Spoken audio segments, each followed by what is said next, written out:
Okay, welcome to Pennsylvania on a chilly Sunday morning. We continue the game. Just a quick recap. Doesn't really matter how the game's going because to some extent we're also playtesting.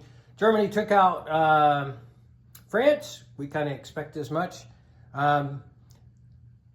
As they shot into trying to take Spain back because the Republicans had won, the Allies took Paris, and so France is a major power, but Germany is still firmly in control of France, and they are at war with everybody. Kind of expect as much, but the Russians are doing their thing on the periphery and working on their victory objectives. So, which means they will probably pounce into the eastern portion of Europe later in the game.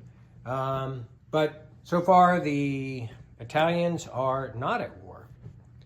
And then over here with the Japanese, we see the Red Menace kind of is going to push in on them, but Japan's been very successful. It's kind of lining themselves up to take Calcutta and Sydney, but may not have enough, especially as they got to reorient themselves on the U.S. So enough of that.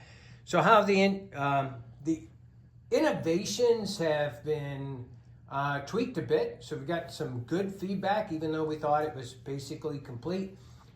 Some of which was too powerful, and then also we looked at the expense of it, especially as nations get up into the $6 and $7 or IPP range for innovation. And even though some of the innovations are pretty fantastic, we felt just this morning that there needs to be a cap.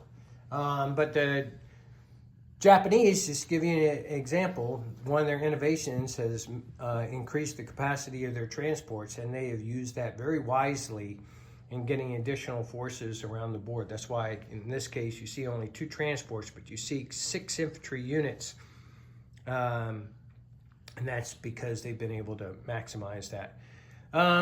Engineers. So the Japanese have purchased an engineer, used that to start building fortifications. That's been a fun one to modify. Good feedback from the team. There were 6 different categories of what I would call the civilian, civil engineer portion of the expansion. We truncated that down to just one, basically civil or construction engineer. Those would be your civilians who are doing things, again, in industry and in agricultural pursuits and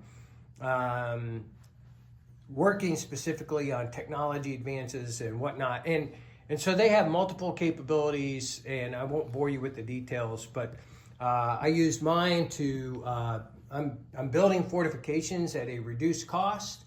Germany is using it to repair factories, and they do have a sapper, although I don't know what the sapper is doing.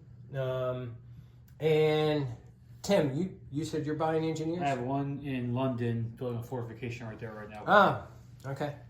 Building fortification, and it's a civil engineer, or construction. If you get bombed, you could use it for that pursuit instead. So it's either or. So basically 3 types of engineers: the sappers, the construction battalions, which are kind of like a blend of the two, and then the construction engineers, which are your civilian component that can perform many other functions. So again, short update, just wanted to let you know how these expansions are going along. And we are playing the 4.2 rules. I know that may surprise some of you who are listening to previous videos. And we like them. There may still be some things that we house rule. But again, congratulations, Morton and his team.